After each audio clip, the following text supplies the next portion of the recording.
বাংলাদেশ জামায়াতে ইসলামীর কেন্দ্রীয় কর্মী পরিষদ সদস্য ও ঢাকা মহানগর দক্ষিণের সেক্রেটারি ডক্টর শফিকুল ইসলাম মাহসুদ বলেছেন, বাংলাদেশের জামায়াতে ইসলামীর কাছে নির্বাচন একটি গুরুত্বপূর্ণ বিষয়।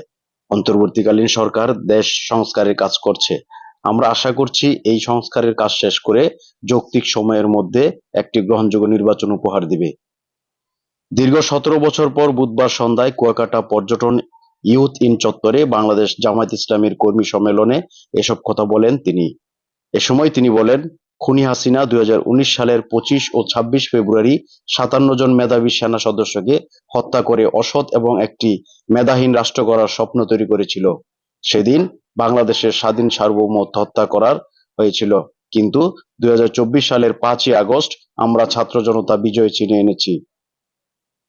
জামায়াতে ইসলামী বাংলাদেশ কুয়াকাটা শাখার আমির মাওলানা মোহাম্মদ মাইনুল ইসলাম মান্নানের সভাপতিত্বে বিশেষ অতিথি হিসেবে উপস্থিত ছিলেন জেলা জামায়াতের আমির অধ্যাপক মোহাম্মদ শাহ আলম, নায়েবে আমির অধ্যক্ষ আব্দুস সালাম খান, অ্যাডভোকেট নাজমুল হাসান, সেক্রেটারি অধ্যাপক এবিএম সাইফুল্লাহ, কলাপাড়া উপজেলা জামায়াতের আমির মাওলানা আব্দুল কাইয়ুম, শ্রী শ্রী রাধা কৃষ্ণ মন্দিরের পুরোহিত ইঞ্জিনিয়ার নিহার রঞ্জন, মিস্ত্রিপাড়া সীমা বৌদ্ধ বিহারের পুরোহিত উত্তম মাহাতের সহ অনেক নেতাকর্মীরা উপস্থিত ছিলেন।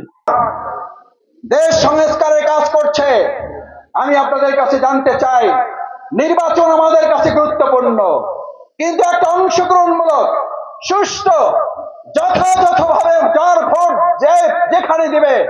আমরা স্লোগান তুলেছিলাম, আমার ভোট আমি দেব, রাতের মধ্যে শেষ করব। কি স্লোগান ছিল?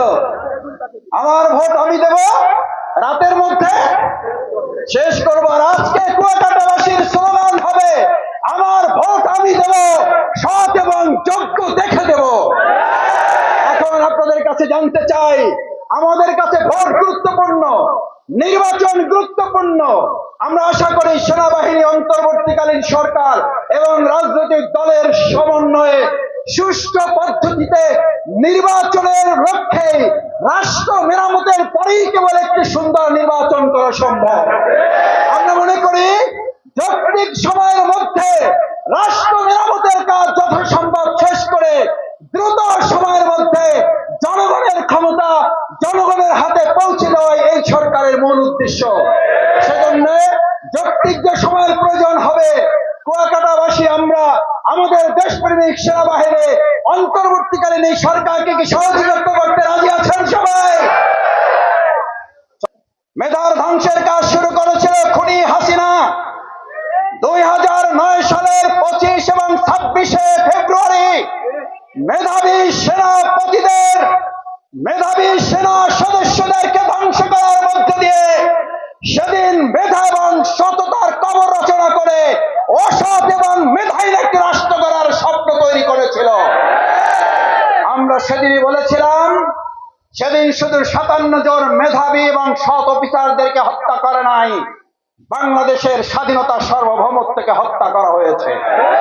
সেদিন বাংলাদেশকে একটা অনুগত রাষ্ট্র বানানোর চক্রান্ত করা হয়েছিল। শেখ হাসিনার মনে সাত জেগেছিল মুখ্যমন্ত্রী হওয়ার। ২০২৪ সালের ৫ই আগস্ট নতুন করে আমরা আবার ছাত্র জনতা বিজয় ছিনিয়ে এসেছে। কোটার রাষ্ট্র চলবে না, রাষ্ট্র চলবে মেধাবী এবং সততা যোগ্যতা দিয়ে। আপনাদের ভালো মনে থাকার কথা, সম্মানিত কুয়াকাটা, কলাপাড়া, পটুয়াখালীবাসী, ২০১০ সালের এক কালো অন্ধকার ইতিহাস তৈরি করার অংশ হিসাবে বাংলাদেশ জামায়াত ইসলামীর মেধাবী, সৎ, যোগ্য, দক্ষ আমাদের ২ জন মন্ত্রী সহ বাংলাদেশের নয় গোটা পৃথিবীর কোরআনের পাখি নামে খ্যাত আল্লামা দেলোয়ার হোসেন সাঈদী হুজুর সহ ৫ জনকে একদিনে গ্রেফতার করে সেদিন আরেকটা চক্রান্ত করেছিল, মেধার কবর রচনা করে শত